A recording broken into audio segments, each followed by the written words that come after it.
Hello student, good morning to all of you. आइए आज हम लोग अमेरिकी राष्ट्रपति के बारे में पढ़ेंगे, जानेंगे अमेरिकी राष्ट्रपति के चुनाव, उसकी शक्ति, कार्य और स्थिति। कुछ क्वेश्चन आता है अमेरिकी राष्ट्रपति के बारे में कि अमेरिकी राष्ट्रपति के चुनाव एवं उसकी शक्तियाँ, कार्यों और स्थिति का वर्णन कीजिए, या अमेरिकी राष्ट्रपति के निर्वाचन की प्रक्रिया का वर्णन कीजिए।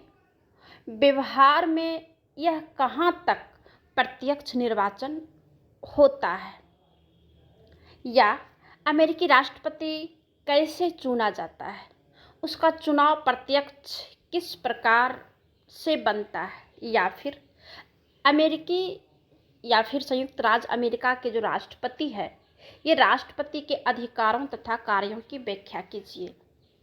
इन सारे में से जो है इस टाइप से क्वेश्चन आता है, तो हमें अमेरिकी राष्ट्रपति के बारे में एक एक चीज़ को जानना है। तो आइए हम सबसे पहले परिचय जानते हैं अमेरिकी राष्ट्रपति का परिचय एवं योग्यताएं।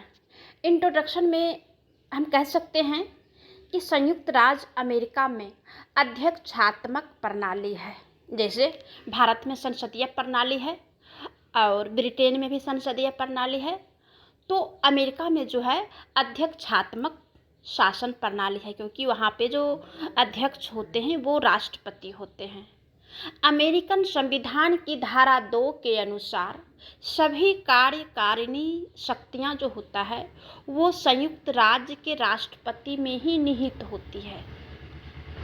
जितने प्रकार का जो शक्तियाँ होती है, सभी कार्यकारिणी शक्तियाँ अमेरिकी राष्ट्रपति में निहित होगी, ऐसा जो है अमेरिका के संविधान की धारा 2 में कहा गया है। क्योंकि जैसे भारत में आर्टिकल के तहत सारी प्रक्रिया होती है, उसी प्रकार से अमेरिका में जो संविधान की धारा है, अनुच्छेद, तो उसी प्रकार से होता है। अमेरिकी राष्ट्रपति का जो पद होता है इस समय विश्व का सबसे शक्तिशाली पद माना जाता है। ठीक है, अमेरिका की जो राष्ट्रपति का पद है वो विश्व के सबसे शक्तिशाली माना जाता है। इस संबंध में ऑग ने कहा है, ऑग एक विचारक है, एक थिंकर्स है या लेखक कहिए, तो उनका कहना है कि अमेरिकन राष्ट्रपति दुनिया का सबसे बड़ा शासक है। ऑग ने कहा है कि जो अमेरिकी राष्ट्रपति है वो दुनिया का सबसे बड़ा शासक है, यह कोई नाम मात्र की मुखिया नहीं है। जैसे कि हम लोगों के जो देश में, भारत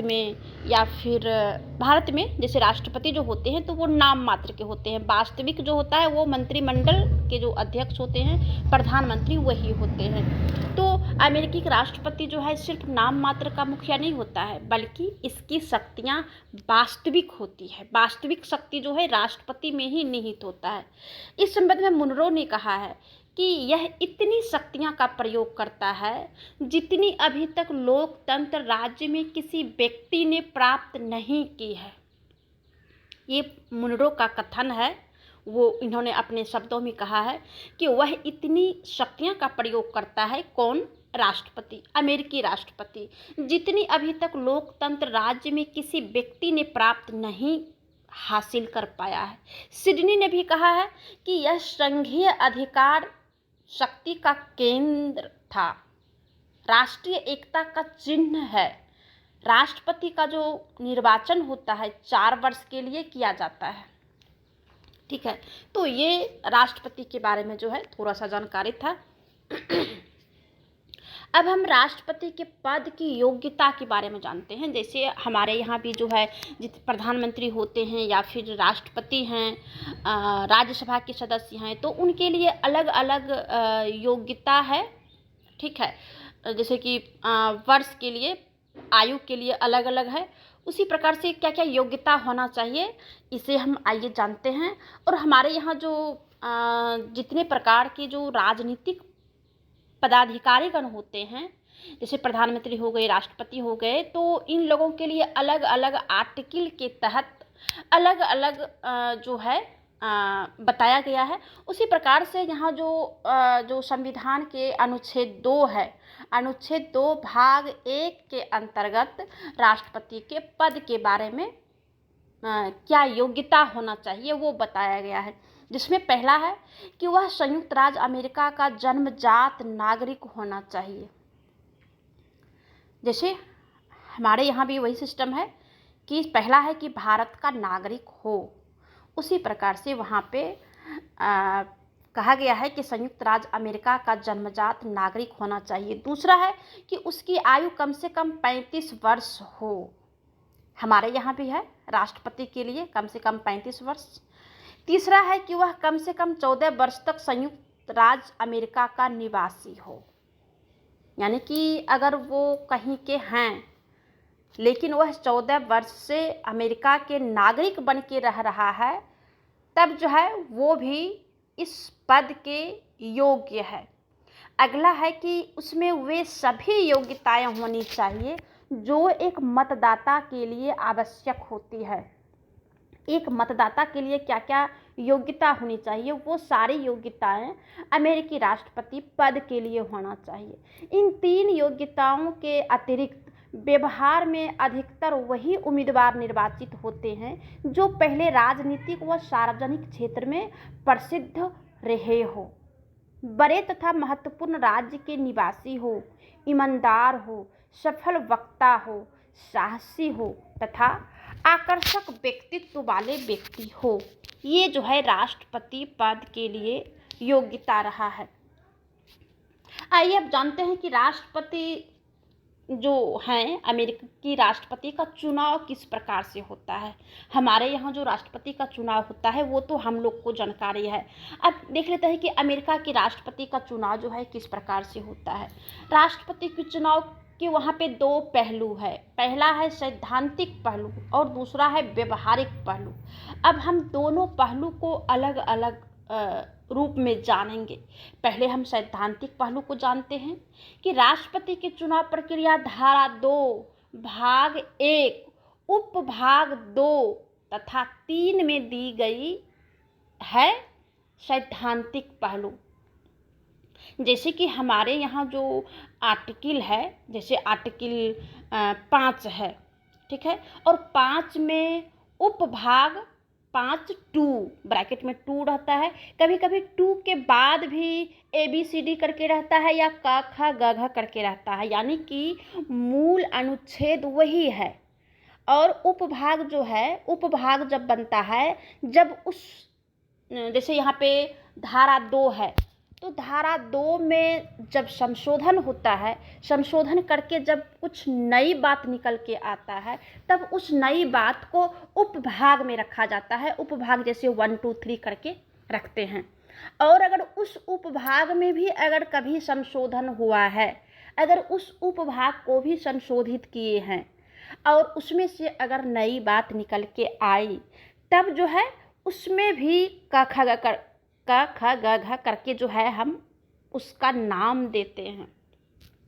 तो यहाँ पे ये पता चलता है कि राष्ट्रपति के चुनाव के लिए कितनी बार यहाँ पे संशोधन हुआ है। जैसे कि धारा 2 भाग 1 में है और उपभाग 2 है, 2 और 3 में जो है इनका जो सैद्धांतिक पहलू है बताया गया है। अब आइए एक एक करके जानते हैं कि पॉइंट के रूप में कि जो है सैद्धांतिक पहलू में क्या क्या होता है। राष्ट्रपति का चुनाव एक चुनाव मंडल के द्वारा होता है, चुनाव मंडल, जिसमें 538 सदस्य होते हैं। जो 538 सदस्य जो जनप्रतिनिधि जो जीत के आते हैं उसमें से राष्ट्रपति का चुनाव, अर्थात प्रत्येक राज्य से चुनाव मंडल में उतने ही सदस्य चुने जाते हैं जितने कि उस राज्य से प्रतिनिधि सदन तथा सीनेट में आते हैं।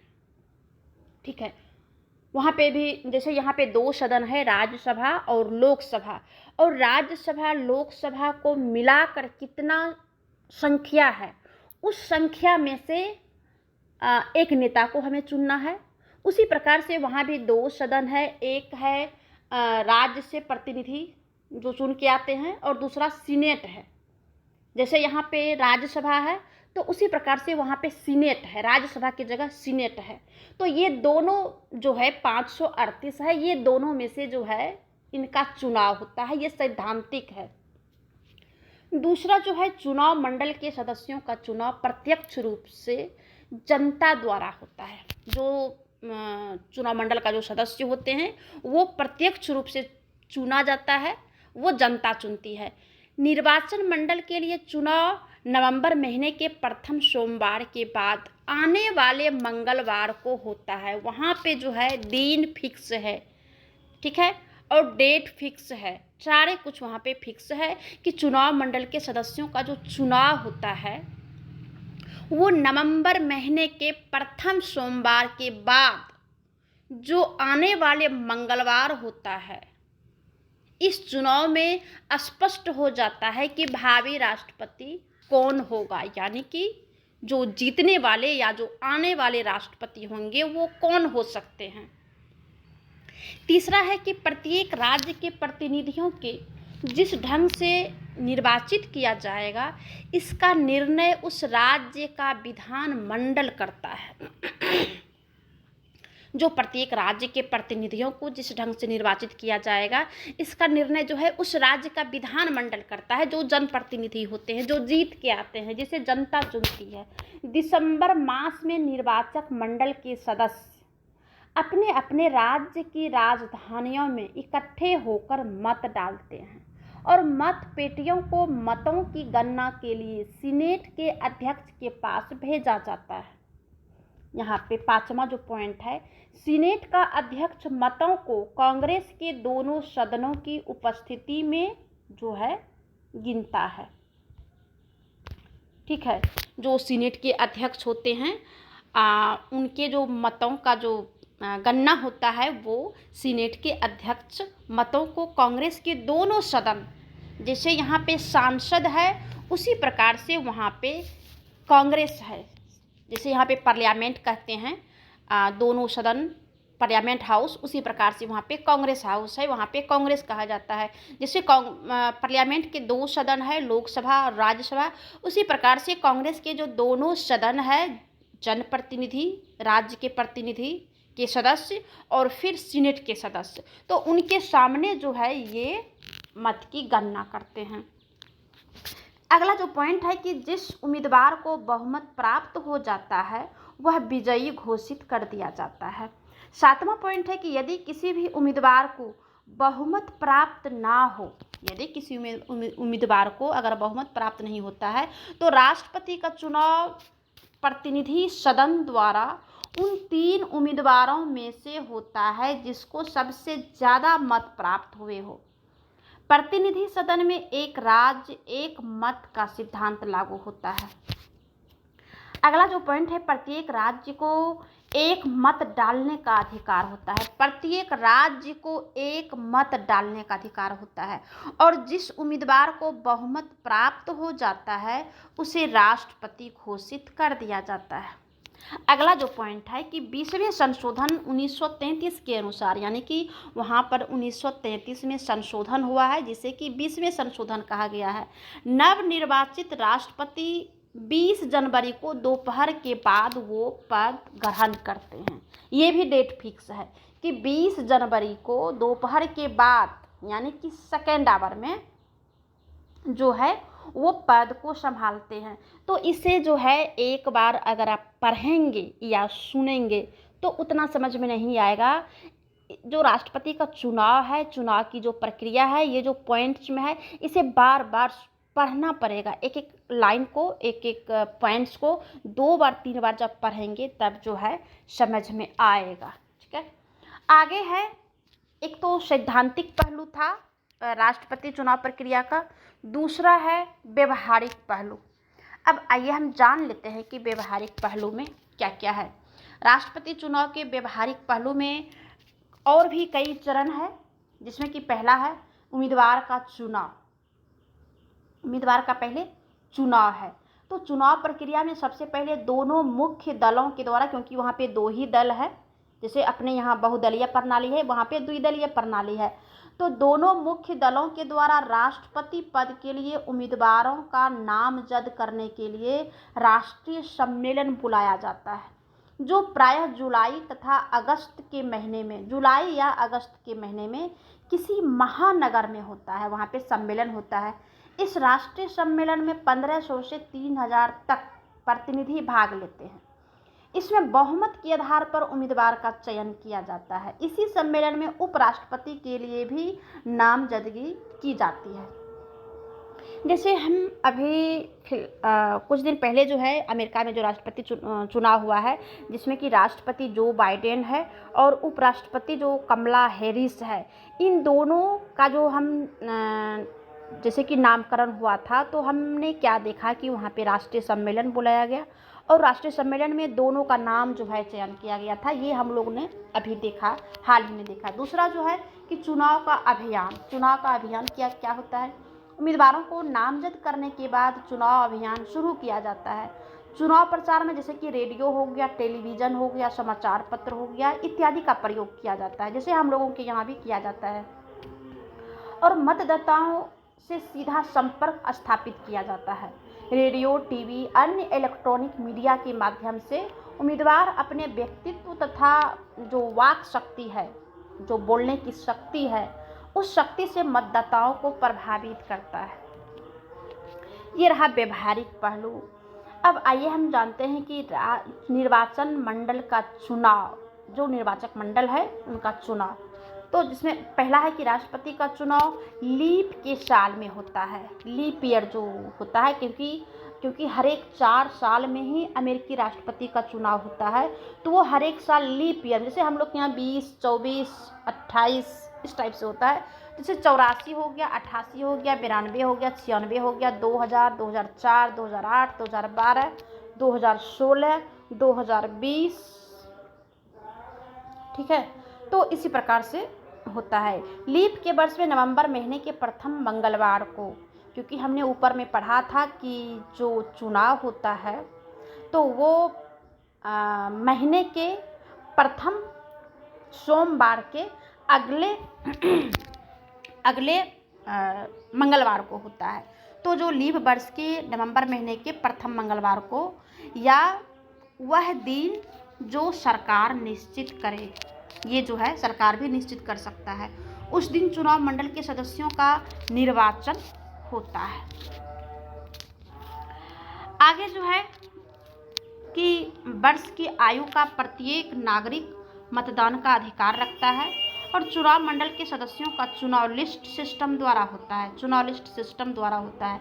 इसमें मतदाता अपना मत पूरी सूची को डालते हैं, ना कि किसी उम्मीदवार को डालते हैं। ये आप कई बार पढ़ेंगे तो आपको इस प्रक्रिया को जो है समझ में आएगा।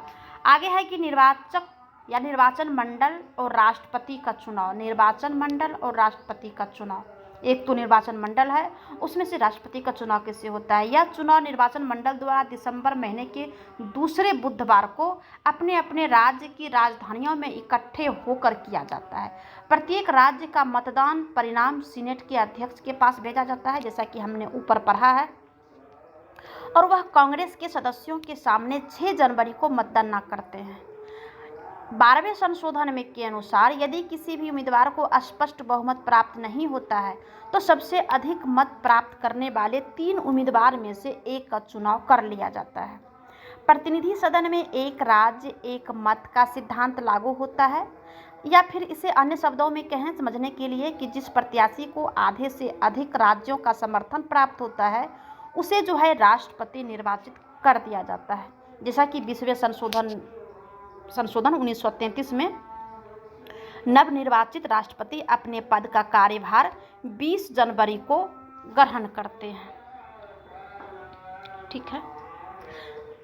अब आइए हम थोड़ा सा ये भी जान लेते हैं, क्योंकि ये बहुत लंबा हो जाएगा। तो राष्ट्रपति का जो कार्य और शक्ति और वास्तविक स्थिति जो होगा उसे हम अगले वीडियो में पढ़ेंगे, लेकिन यहाँ पे आलोचना थोड़ा सा देख लेते हैं कि किस प्रकार से अमेरिकी राष्ट्रपति की आलोचना किया जाता है। राष्ट्रपति के चुनाव प्रक्रिया की आलोचना किया जाता है। राष्ट्रपति के चुनाव प्रक्रिया की जो आलोचना है वो निम्न प्रकार से है, पॉइंट के रूप में है, जो कि याद करने में भी जो है आसान होगा। जिसमें पहला है महंगी व्यवस्था। अब महंगी व्यवस्था जैसे पढ़े तो आपके दिमाग में आ गया होगा कि क्या इसमें हो सकता है, क्योंकि हम जानते हैं कि बिना पैसे वाले लोग चुनाव नहीं लड़ पाएंगे और नहीं लड़ते हैं, और जो लड़ते हैं वो हार जाते हैं, क्योंकि चुनाव जो है जब तक बहुत पैसा नहीं रहेगा तब तक वो चुनाव नहीं लड़ते हैं। तो महंगी व्यवस्था है कि अमेरिका के राष्ट्रपति का चुनाव एक महंगी व्यवस्था है, क्योंकि इस पर बहुत अधिक धन खर्च होता है। साधारण व्यक्ति चुनाव नहीं लड़ सकता है क्योंकि उसके बस की बात नहीं होगी। दूसरा जो है कि प्रक्रिया लंबी है, क्योंकि अक्टूबर नवंबर से स्टार्ट होता है, जुलाई अगस्त से प्रक्रिया स्टार्ट होता है और 20 जनवरी को आकर के पद को ग्रहण करते हैं। तो ये भी इसकी आलोचना किया जाता है कि कम से कम ये 6 महीने का समय लग जाता है। ये 6 महीने तक जो है जितना भी वातावरण होता है वो दूषित रहता है, राष्ट्र का वातावरण दूषित रहता है। तीसरा जो है कि ये अप्रजातंत्रात्मक कहा गया है, जबकि अमेरिका को सबसे मजबूत लोकतांत्रिक प्रक्रिया कहा गया है, लेकिन यहाँ पे कहा गया है कि लोकतंत्र या प्रजातंत्र एक ही को कहा जाता है, तो यहाँ पे अप्रजातंत्रात्मक कहा गया है। तो ये क्यों कहा गया है? कई बार ऐसा उम्मीदवार भी राष्ट्रपति बन जाता है जिसको समस्त जनता का अल्प मत प्राप्त हुआ हो। उदाहरण के रूप में 1912 में विल्सन को जनता ने केवल 43% मत दिया, जबकि निर्वाचन मंडल में उसे 18% मत प्राप्त हुए। केवल यही नहीं, कई बार निर्वाचन मंडल के सदस्य भी अपनी पार्टी को छोड़कर किसी दूसरी पार्टी के उम्मीदवार को समर्थन दे देते हैं, जिस कारण से ये अप्रजातांत्रिक कहा जाता है। चौथा जो है कि प्रत्यक्ष चुनाव, ठीक है।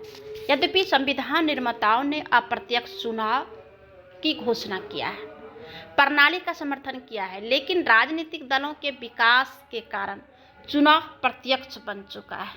संक्षेप में कहें कि अमेरिकी राष्ट्रपति के चुनाव की प्रक्रिया अत्यधिक प्रजातांत्रिक है।